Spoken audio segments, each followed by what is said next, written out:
So do you think the current administration, I know they just came into power, but do you think they have taken significant steps so far to reform SOEs? Or do they seem to have a plan to reform SOEs? So far, I did not see any significant measures on reforming. Of course, they are new. I think we have to give them a little bit of time. But I just want to reiterate the importance of it, of reforming the state-owned enterprises. Since you brought about the credit agencies upgrade on our credit rating, now there are three main credit rating agencies: Fitch, Moody's, and S&P.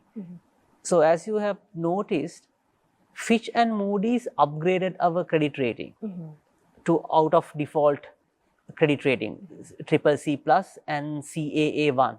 Sure. But S&P did not upgrade.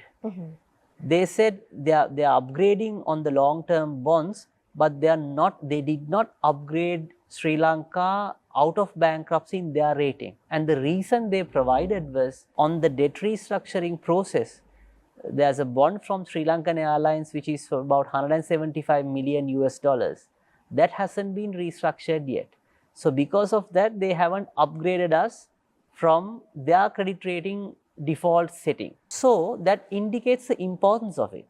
Without restructuring, this negative credit rating on certain credit rating agencies, they will consider that is quite cautiously. So would you say that the situation is still volatile? Absolutely. I mean, we are still at a sea level, at least we have the access for credit markets, but for us to have reasonable interest rates, at least we have to move up to B category. So that's why I said state-owned enterprises reforms are important. I think what the government could do is, of course, I think in their election manifesto and some of the sentiments they mentioned was they are not for privatization. So if privatization, I think, of course, we cannot privatize all state-owned enterprises. There are multiple options we can evaluate: what has to be merged, what has to be go for public-private partnership, so on and so forth.